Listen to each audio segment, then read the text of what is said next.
কত সুন্দর দৃশ্য একবার দেখে নিন। চোখের সামনে পাহাড়, জল এবং ঝর্ণাও দেখাবো, পুরো ভিডিওটা দেখতে থাকুন। এই যে বন্ধুরা দেখতে পাচ্ছেন কয়লার খনির কয়লা, একেবারে গরম গরম কয়লা। নমস্কার বন্ধুরা, আজকে আপনাদের ধানবাদের প্রধান 5টি জনপ্রিয় স্থান ঘুরতে নিয়ে যাব। তার মধ্যে 1 নম্বর কয়লার খনি, 2 নম্বর ভাটিন্ডা জলপ্রপাত, 3 নম্বর রামরাজ মন্দির এবং 4 নম্বর তোপচাঁচি লেক সঙ্গে জলপ্রপাত এবং সবশেষে নিয়ে যাব মহানায়ক উত্তম কুমারের বাড়ি। এই পথ যদি না শেষ হয় তবে কেমন হতো তুমি বলো তো। লা লা লা লা লা লা লা।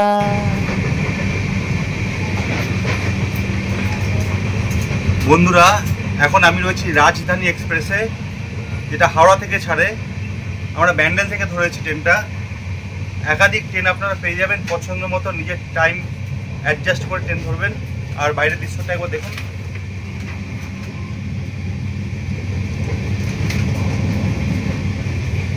আমাদের যাত্রা ধানবাদ, এদিকে নন এসি আর আমরা এসি নিয়েছি, এসি রুম। চলুন ভিতরে দেখাই।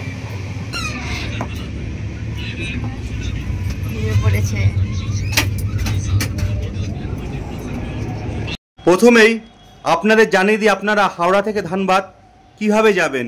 বেস্ট পথ ট্রেন পথ। আপনারা সকাল সকাল ব্ল্যাক ডায়মন্ড ট্রেনটি ধরে নেবেন, সব থেকে বেস্ট।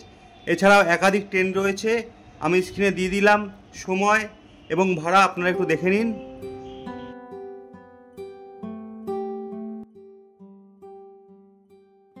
ধানবাদ থেকে ফিরবার ট্রেন টাইম টেবিল, এছাড়া গুগল সার্চ করলে একাধিক ট্রেন আপনারা পেয়ে যাবেন। আমরা হোটেল SRH-এ ছিলাম। আপনারা কোন হোটেলে থাকলে বেস্ট হবে এবং আমাদের হোটেলের বিবরণ আমি ভিডিওর শেষে আলোচনা করব। এই যে হোটেলের সামনে দেখতে পাচ্ছেন রাস্তা, আর এখান থেকেই অটো ছাড়ে, বা 2 মিনিট হাঁটলেই কিন্তু স্টেশন। সেখান থেকে অটো বা 4 চাকাও আপনারা পেয়ে যাবেন, টোটো গাড়িও পেয়ে যাবেন। আপনারা যদি অটো নিতে চান 1,500 টাকা নেবে এবং 4 হুইলার নিতে চাইলে 2,500 থেকে 3,000 টাকা নেবে। আপনারা দুক্ষেত্রেই দরদাম করে নেবেন এবং পরিষ্কার কথা বলে নেবেন কোন কোন স্পট ঘোরাবে। এখানকার লোকেরা একরকম বলে আর একরকম করে, সেই দিক থেকে কিন্তু একটু সাবধান থাকবেন। একাধিক অটো বা গাড়ি আছে, স্টেশনের সামনে থেকেও পেয়ে যাবেন। গাড়ি নিয়ে কোনো চিন্তা করবেন না, ফোন করেও বুকিং করবেন না। আপনারা যাবেন সামনাসামনি পরিষ্কার কথা বলে, তবেই অটো বা 4 চাকা নেবেন। এখন আমি রয়েছি ধানবাদ কয়লার খনিতে। দেখতে পাচ্ছেন বিশাল বড় এরিয়া কয়লার খনি, আর ওই নিচেই কাজ চলছে। আর এখানে অনেক জায়গায় কিন্তু দেখতে পাচ্ছেন ধোঁয়া বেরাচ্ছে। এই কয়লায় কিন্তু সবসময় জ্বলতে থাকে, সবসময় আগুনের ধোঁয়া বেরা থাকে। চলুন একটু ভিতরে গিয়ে আপনাদের দেখাই। খুব উঁচু নিচু রিক্সি জায়গা। এই যে বন্ধুরা দেখতে পাচ্ছেন কয়লার খনির কয়লা, একেবারে গরম গরম কয়লা। আর ওইখানেই দেখতে পাচ্ছেন লাইভ ধোঁয়া উঠছে। একটু এদিকে আসো।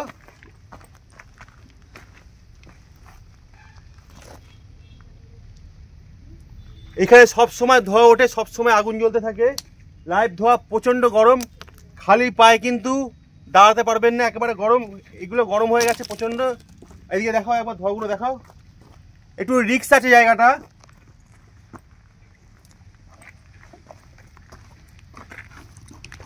মারাত্মক রিস্ক। এই যে ধোঁয়া বেরাচ্ছে, আগুন দাউ দাউ করে জ্বলছে, আর তার জন্য ফাটল ধরে গেছে এপাশে এপাশে। পুরো কয়লার খনিতে ফাটল রয়েছে, একটা অন্য অভিজ্ঞতা। আর এই কয়লার খনিতেই কিন্তু হিরে পাওয়া যায়, আমাদের কপালে নেই। ওই দূরে দেখতে পাচ্ছেন, বেশি নিচে যাব না, বারণ করে দিয়েছে বেশি নিচে যাওয়ার জন্য। ওখান থেকে গেলে আরো অনেক কিছু দেখার রয়েছে, ওদিকে কাজ চলছে। আর খুব ভালো লাগলো, একটা অন্য ধরনের অভিজ্ঞতা। চোখের সামনে ওইভাবে আগুন জ্বলতে দেখে, পুরো খনিতেই কিন্তু আগুন জ্বলছে, রিক্সের জায়গা। এই আগুনের জন্য ফাটল ধরেছে, আগেও বলেছি, দেখতে পাচ্ছেন। ভিডিও দেখছেন ঠিক আছে, কিন্তু ঘুরতে আসলে ছোটদের কোনোভাবেই কিন্তু এই ভিতরে নিয়ে আসবেন না। এই ভিডিওতে আমি ধানবাদের জনপ্রিয় 5টি জায়গায় দেখাবো। এবার আমাদের দ্বিতীয় গন্তব্যস্থল ভাটিন্ডা জলপ্রপাত। এখানে প্রবেশ করতে কোনো টাকা লাগে না, গাড়ি রাখার জন্য 30 টাকা দিতে হয় এবং সূর্য উদয় থেকে সূর্য অস্ত পর্যন্ত টাইমিং। আর ঢুকতেই ডান দিকে দেখে নেবেন গণেশ দেবতার মূর্তি। ধানবাদ ঘুরতে এসে এই জায়গা দেখে কিন্তু সত্যি সার্থক, আপনাদের খুবই ভালো লাগবে, একবার ঘুরে যান। আর ঝর্ণার সামনে এসে সাউন্ড কিন্তু পরিষ্কার শোনা যাবে না, কারণ ঝর্ণার শব্দের এতটাই তীব্রতা। এখন আমরা এসেছি ভাটিন্ডা ওয়াটারফলসে। আর ঝাড়খণ্ডে এক জায়গা থেকে আরেক জায়গায় স্পটে যেতে কিন্তু প্রচণ্ড কষ্ট। প্রত্যেকটা স্পট এক জায়গা থেকে আরেক জায়গায় অনেকটা দূর, কিন্তু আসলে কিন্তু শান্তি। একবার দেখুন, চোখ জুড়িয়ে যাবে দৃশ্যটা, একবার দেখুন।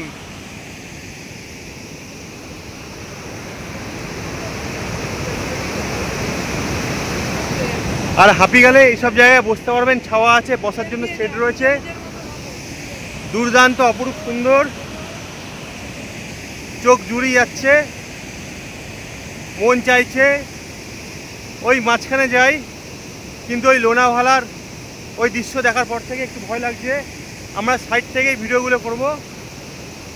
তো দেখুন, হাতে বেশ কিছুক্ষণ সময় নিয়ে আসবেন, চুপচাপ বসে থাকবেন, মন জুড়িয়ে যাবে আর পয়সা উসুল।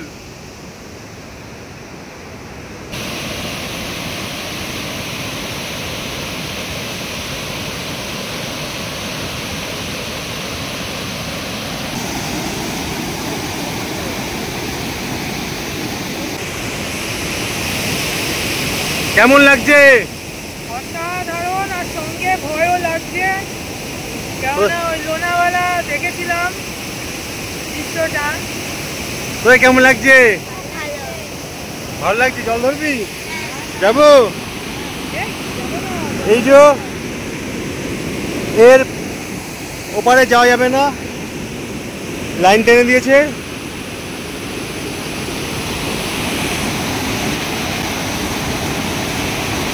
এত সুন্দর দৃশ্য, সত্যি অপূর্ব, খুবই ভালো লাগছে ঝাড়খণ্ডে এই ফলসগুলো দেখে।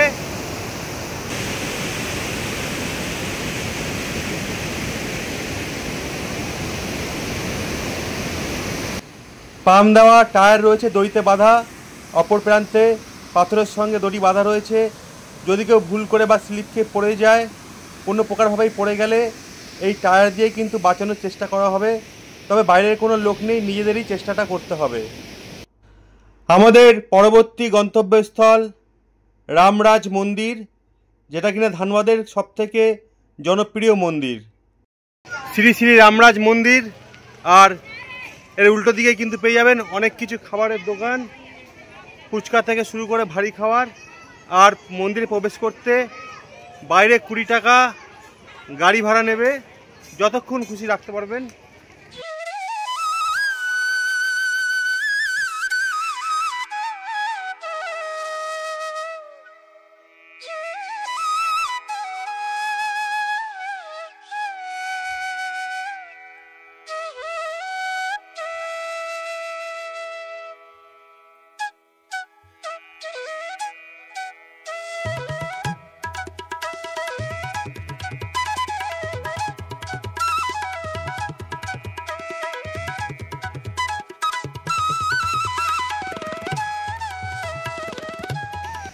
ছোট্ট করে মন্দিরটি, কিন্তু বেশ সুন্দর, পুরো মার্বেলের কাজ, অপূর্ব কাজগুলো। আর এই মন্দিরের ভিতরে চাইলে আপনারা ফটো তুলতে পারবেন। বিভিন্ন ছোটো ছোটো ভাইরা আছে, ফটো তুলে দেয় নির্দিষ্ট চার্জের উপরে, সঙ্গে সঙ্গে ফটো ধুয়ে আপনাদের দিয়ে দেবে। আর এদিকে রয়েছে মহাপ্রসাদ কাউন্টার, ওইখানে পুজো দেওয়ার জায়গা, ওখান থেকে লাইন দিয়ে পুজো দেবেন। আমাদের দুর্ভাগ্য, এমন সময় আমরা এসেছিলাম মন্দির বন্ধ ছিল, তাই পুজো দিতে পারিনি, বাইরে থেকেই চলে যেতে হয়েছে। যাই হোক, ধানবাদ কবে ঘুরতে আসবেন সেটা এখনও বলা হয়নি। আপনারা ধানবাদ বছরে 365 দিন যে কোনো সময় আসতে পারেন। বর্ষাকালে জলপ্রপাতের মুখ একরকম, আবার শরৎকালে আর এক রকম, এবং গ্রীষ্মকালে যখন প্রচণ্ড গরম পড়ে যায় তখন কিন্তু সেই झरना मध्य नेमे अपनारा फोटो तुलते पारबेन। नमस्ते भैया, अपना नाम क्या है? विवेक कुमार नाम है मेरा नाम। विवेक जी, इस मंदिर का टाइमिंग थोड़ा बता दीजिए हम लोगों को। ये सुबह सर 7 बजे खुलता है और 10 बजे इसका भोग लगता है 10 मिनट के लिए। उसके बाद जो 10 बज के 10 मिनट से जो मंदिर खुलता है वो 12:45 तक खुलता है, और 12:45 से जो भोग लगता है अदर दिन में खाली सैटरडे संडे छोड़ के 12:45 में जो भोग लगता है वो 3 बजे तक लगता है, और सैटरडे संडे को 12:45 भोग लगने के बाद क्या बोलते हैं 2:30 को खुल जाता है, और 2:30 को खुलने के बाद आपका शाम का 6 साढ़े 6 बजे तक रहता है। उसके बाद आरती होता है मंदिर में। आरती होने के बाद 8 बजे मंदिर बंद हो जाता है परफेक्टली टाइमिंग में। इसका मतलब सुबह जब देखने आएंगे तब कब आने से फायदा होगा? 7 बजे, 7 साढ़े 7 बजे के बाद आने से फायदा रहेगा। 12 से 12:45 में बंद हो जाता है? हाँ, 12:45 में मंदिर बंद हो जाता है। अच्छा, उसके बाद आएंगे, ऐसे बाहर में घूम सकेंगे? आराम से घूम सकते हैं, बस खाली भगवान जी खाली पट बंद रहता है, अदरवाइज आप सब जगह घूम सकते हैं अंदर में, खाली आप दर्शन नहीं कर पाइएगा। और ये 5 से हम लोग 7 मिनट में फोटो निकाल के देते हैं। अगर पहले हम लोग फोटो क्लिक करते हैं, फोटो क्लिक करने के बाद आपको दिखाया जाएगा, फोटो अगर पसंद आएगा तो आप निकलवाएगा, क्योंकि हम लोग फोटो क्लिक करने का सर नो कॉस्ट है हम लोग के पास। फोटो क्लिक करवा के अगर नहीं पसंद आएगा तो मत निकालिए, कोई प्रॉब्लम नहीं हम लोग के यहाँ पे। अच्छा, ठीक है भैया, थैंक यू। देखिए कैसे कैसे फोटो होता है।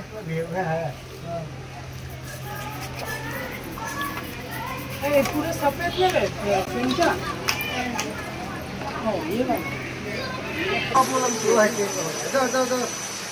দুপুরে ঘুরতে ঘুরতে যখন হাঁপিয়ে যাবেন তখনই আপনারা চলে আসবেন সানে পাঞ্জাবে খেতে। খুব ভালো রেস্টুরেন্ট, এবং এখানে ছোট বড় সবারই ভালো লাগবে, যেহেতু পার্কের মতো করা একাধিক পুতুল পেয়ে যাবেন যেখানে বসতে পারবেন, একাধিক রাইড রয়েছে, চড়তে পারবেন, দুপুরের সময়টা কিছুটা কাটাতে পারবেন এই জায়গায় আসলে, এবং তার সঙ্গে ভালো খাবারও পেয়ে যাবেন।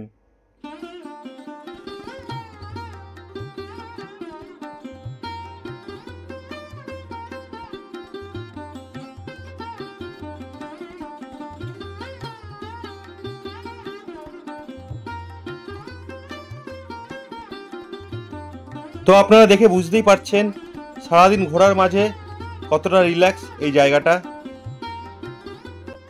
এখানে খেতে বসলে আগে মোবাইলটা চার্জে বসিয়ে নেবেন, তারপরে খেতে বসবেন, এবং এখানে বাঙালি খাবার, চাইনিজ সব ধরনের খাবারই পেয়ে যাবেন। তবে মনে রাখবেন এখানে খাবার কিন্তু বেশ কস্টলি এবং ভালো সুস্বাদু খেতে। এবং বিকালে রুমে ফিরে রুমে খাবার খেতে পারেন, চাইলে বাইরে স্ট্রিট ফুড খেতে পারেন। ধানবাদের স্ট্রিট ফুড যথেষ্ট সস্তা, আর এখানে আসলে কিন্তু ঝাড়খণ্ডের লিট্টি চোখা না খেলে চলবে না। দেখতে দেখতে আমাদের পরবর্তী গন্তব্যস্থল তোপচাঁচি লেকের দিকে আমরা রওনা হলাম। পাহাড়ি রাস্তা খুবই সুন্দর, চারিদিকে জঙ্গল আর জঙ্গল, তার মাঝখানে পাহাড়, আর আমরা এখন দেখতে চলেছি লেক সঙ্গে ঝর্ণা। অপরূপ পাহাড়ের সঙ্গে এই লেকটি চোখ পুরো জুড়িয়ে যাবে। আর এটা হচ্ছে তোপচাঁচি লেক, আর এর ঠিক সংলগ্ন পাহাড়ের এই উপরে রয়েছে বজরংবলীর মন্দির, আর ওই দিকে রয়েছে ঝর্ণা, ওই দিকেও যাব। সুতরাং ধানবাদে ঘুরতে আসলে এই তোপচাঁচি লেকে অবশ্যই আসতে হবে, সময় নিয়ে আসবেন। এখানে বসে থাকতে কিন্তু খুব ভালো লাগবে, বেশ মনোমুগ্ধকর পরিবেশ, এবং পাশে ছোট ছোট অনেক খাবারের দোকান রয়েছে, পছন্দ মতো খাবার খেয়ে নিতে পারেন। ওইখানে যে ঝর্ণাটা রয়েছে এবার দেখে নিন, এই গেটটা বন্ধ করে দেওয়া রয়েছে, কারণ সবাই ঝর্ণার জলে স্নান করতো, এটা পানীয় জল ছিল। তাই আমরা ব্যাক সাইড বলতে পাশে একটি সাইড রয়েছে, সরু রাস্তা রয়েছে, সেখান থেকে যাচ্ছি। মূল যে প্রবেশদ্বার বন্ধ করে দেওয়া রয়েছে, সেখান থেকে এই ঝর্ণাটা দেখাবো।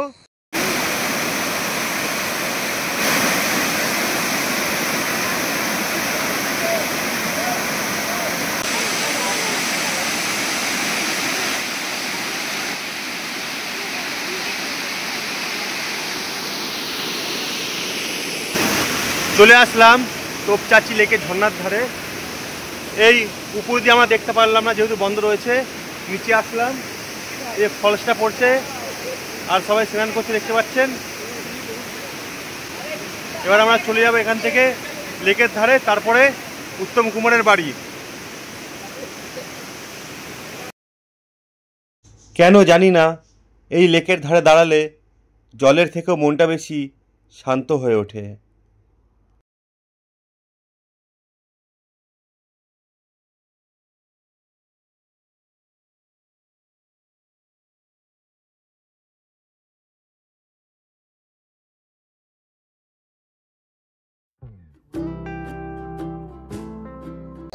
বুঝতে পারছেন কার বাড়ি যাচ্ছি?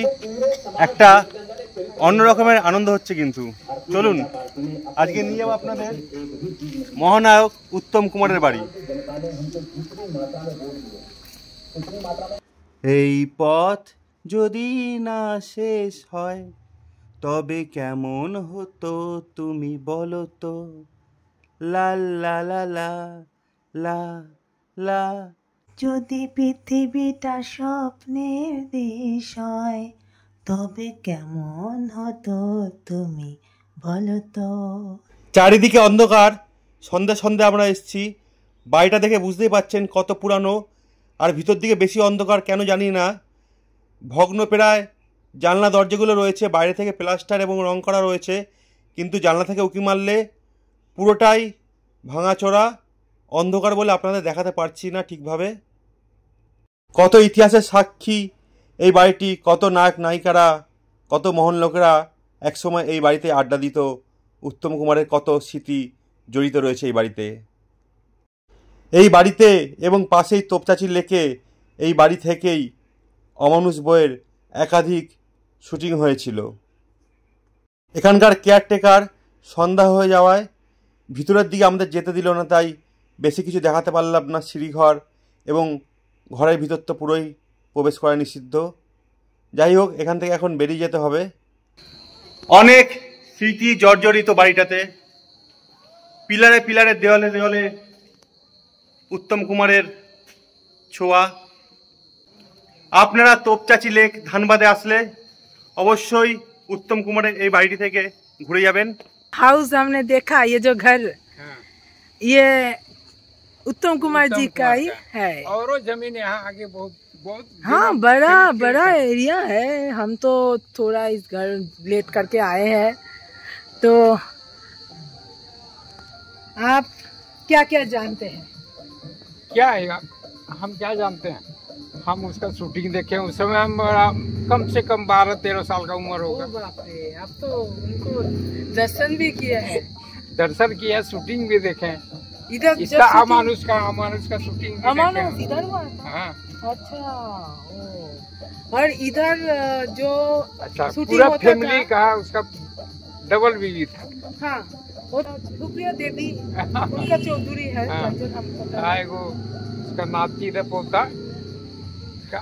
सुप्रिया देवी जो था वो इधर आते थे। हाँ, हाँ। अच्छा, गौरी जी भी इधर यहीं आते थे। अच्छा, यहीं से शूटिंग वूटिंग फिल्म बनाते थे यहीं से। इधर का जो शूटिंग हाँ, होता हाँ, था तो हाँ, इस हाउस से ही होता था। हाँ, यहीं ठहरना है, सब कुछ करना तो है। फिर डायरेक्टर साहब भी आते थे, बहुत बड़े बड़े। ये तो इतिहास है।